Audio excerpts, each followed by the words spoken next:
Okay. అయితే ఖాన్ గారు అనగానే ఫస్ట్ క్రికెట్ ప్లేయరు. ఖాన్ గారు అనగానే సిటీలో ఎవడైనా గూండా అవ్వచ్చు, రౌడీ అవ్వచ్చు, ఏదైనా వాడైనా చట్టం ముందర సమానాలంటే లోపల పంపించారు. మీ సామాజిక వర్గం వాళ్ళని కూడా వదిలిపెట్టకుండా తప్పు చేసినట్టు ఎవడైనా సరే లోపల పంపించారు. అంటే ఇన్ని అచీవ్మెంట్స్ ఉన్నాయి. దీంతోపాటు మీరు వైజాగ్లో కమిషనర్ చేయొచ్చు, లేదా ఏసీపీలో కానీ, ట్రాఫిక్లో కానీ, ఎక్కడ మీరు పనిచేసినా మీ మార్క్ అంటూ ఒకటి బిల్డప్ చేసుకుంటూ వచ్చారు. కానీ అదే ఖాన్ గారు ఓటుకు నోటు కేసులో ఒక రకంగా దర్యాప్తు చేశారని ఒకటి వచ్చింది. సినిమా వాళ్ళ విషయంలో డ్రగ్స్ కేసులో సినిమా వాళ్ళు కొంతమంది తప్పించారని ఒకటి వచ్చింది. ఇవన్నీ వివరణ చెప్పే ముందు అసలు Anantapur to Hyderabad via Visakhapatnam me journey చెప్పండి. ఇప్పుడు మా సొంత జిల్లా అనంతపూర్ కానీ బట్ జీవితంలో ఎక్కువ సంవత్సరాలు హైదరాబాద్లోనే ఉండిపోయాం. మొట్టమొదటిసారి మేము హైదరాబాద్ వచ్చింది 1960కి ముందే వచ్చాం. ఎలిమెంటరీ స్కూల్లో కొన్ని సంవత్సరాలు ఇక్కడ చదువుకోవడం జరిగింది హైదరాబాద్లో. హై స్కూల్ ప్రస్థానం కూడా కొంతవరకు ఇక్కడ జరిగింది.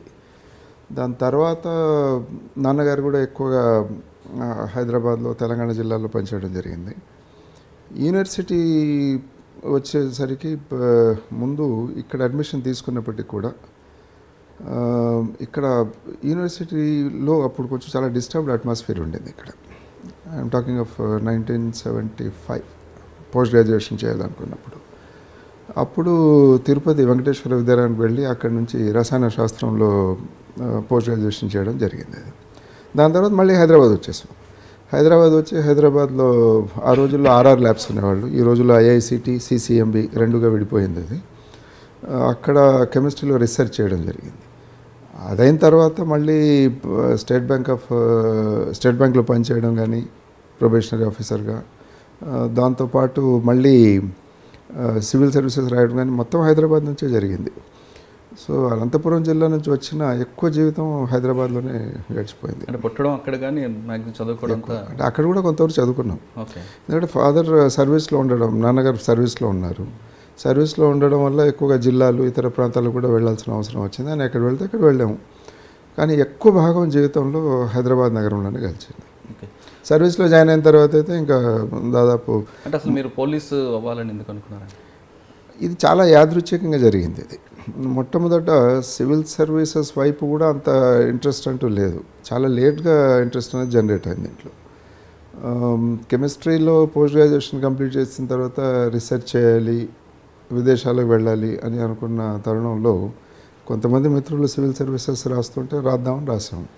ఫస్ట్ అటెంప్ట్లోనే దీంట్లో విజయం సాధించడం జరిగింది. అలా కొంత కాకతాళీయంగా జరిగిపోయింది. అది కావాలని అంత ప్లాన్గా జరిగిన విషయం ఏం కాదు. అందులో ఏ సర్వీస్లో వద్దు అనుకున్నానో అదే సర్వీస్ జాయిన్ అయ్యాను. ఫస్ట్ పోలీస్ అంటే మీకు ఫస్ట్ నుంచి మంచి అభిప్రాయం లేదా? అభిప్రాయం ఉన్నది కాదు, ఎందుకో దానికి ఆ శాఖకు నేను సరిపోనేమో అని రావడానికి ముందు అలా అనుకున్న తర్వాత నాకు అప్పుడు ఐపీఎస్లో వచ్చే అవకాశం ఉన్నప్పుడు కూడా రైల్వేస్ చూస్ చేసుకుని రైల్వే ట్రాఫిక్ సర్వీస్కి వెళ్ళాను. అంటే ర్యాంక్ వైజ్ అవకాశం ఉండింది, అయినప్పుడు కూడా దానికి వెళ్ళడం జరిగింది.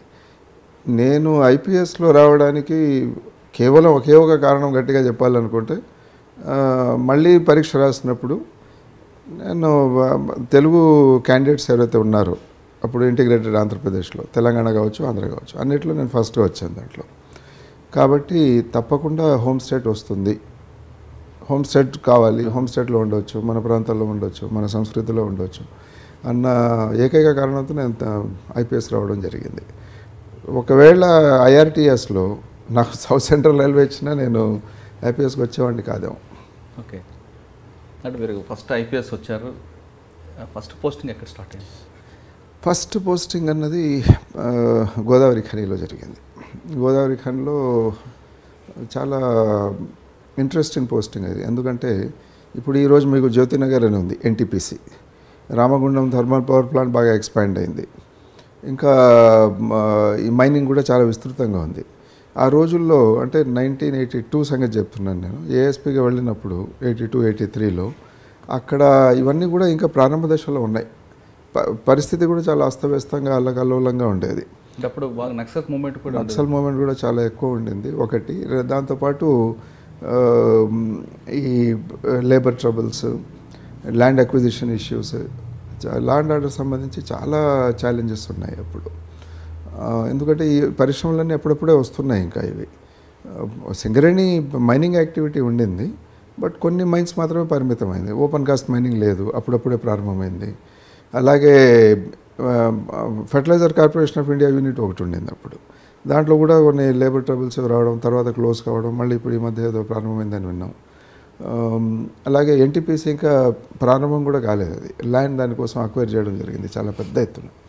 సో ఈ ఇండస్ట్రియలైజ్డ్ సమస్యలన్నీ చాలా ఉండడం, సబ్ డివిజన్ కూడా చాలా పెద్దది ఆ రోజుల్లో. అది ఇప్పుడు దాదాపు అప్పుడున్న గోదావరి కానీ ఒక్క సబ్ డివిజన్ ఇప్పుడు దాదాపు 2.5 జిల్లాలు అయ్యాయి. ఇప్పుడు జగిత్యాల మీకు ఇటు భూపాలపల్లి వరకు ఉండేది, అటేమో మహదేవ్పూర్ వరకు, మంథని, కాటారం, జమ్మికుంట ఇవన్నీ కూడా ఉండేవి. కొంతవరకు మళ్ళీ ఈ side Godavari Khani sub division ఇటు ఉన్న తర్వాత మధ్యలో కరీంనగర్ డివిజన్, అటు కూడా కొన్ని ఉన్నాయి ఇప్పుడు, సిరిసిల్ల, మెట్పల్లి, కోరట్ల ఆ ఏరియాస్. తర్వాత వాటిని సపరేట్ చేసి ఇంకొక సబ్ డివిజన్ చేశారు. చెప్పేవాళ్ళు, అనుకునేవాళ్ళం ఆ రోజు లేదు ఈస్ట్ పాకిస్తాన్ వెస్ట్ పాకిస్తాన్ లాగా రెండు ముక్కలుగా ఉంది, మధ్యలో కరీంనగర్ డివిజన్ ఉందని. Very challenging times. మంచి ఆఫీసర్స్ ఉండేవాళ్ళు, మంచి చక్కటి ఇన్స్పెక్టర్స్, తర్వాత ఎస్పీ, అడిషనల్ ఎస్పీ అందరూ ఉన్నారు. ఒక టీం లాగా చాలా ఎక్కువ ఉండేది. కేవలం ఒక పీపుల్స్, ఆ రోజుల్లో పీపుల్స్ వార్ గ్రూప్ అనేవాళ్ళం. పీపుల్స్ వార్ గ్రూప్ ఒకటే కాకుండా చంద్రపుల్లారెడ్డి గ్రూప్ అని, పైలా వాసుదేవరావు గ్రూప్ అని, ఒక్కొక్క ఏరియాలో ఒక్కొక్క డామినేషన్ అంటూ ఉండేది. యాక్చువల్లీ ఆ రోజుల్లోనే దాని తర్వాత పెద్దపల్లి డివిజన్లో బుచ్చిరెడ్డి గారు అని ఒక డిఎస్పీ ఉండేవారు. ఆయన ఆఫీస్లో ఉన్నప్పుడే ఆయన first important police officers murder took place at that time. So ఆయన ఆఫీస్లోనే పెద్దపల్లిలో ఆఫీస్లో జరిగింది ఆ సంఘటన. చాలా ఎక్కువ ఉండేది నక్సల్ యాక్టివిటీ, అందుకే యంగ్ ఆఫీసర్స్ను పోస్ట్ చేసేవాళ్ళు. సో మేము కూడా ఎక్కువగా ఇంటీరియర్ ఏరియాస్లో వెళ్ళడం, అక్కడ ప్రజల్లో వాళ్ళని చైతన్యవంతం చేయడం, అలాగే మూమెంట్ వల్ల వచ్చే వైలెన్స్ను కంట్రోల్ చేయడానికి ట్రై చేయడం జరిగేవి.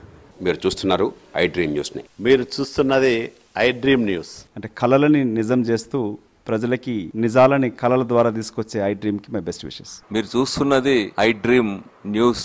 మీరు చూస్తున్నారు I dream channel. For more videos please subscribe I dream. మరిన్ని వీడియోల కోసం ఐ డ్రీమ్ని సబ్స్క్రైబ్ చేయండి. Please subscribe I dream. And I am very much satisfied with the way interview went on. Kindly subscribe to I Dream. For more videos, subscribe to I Dream. And loads of fun entertainment and content.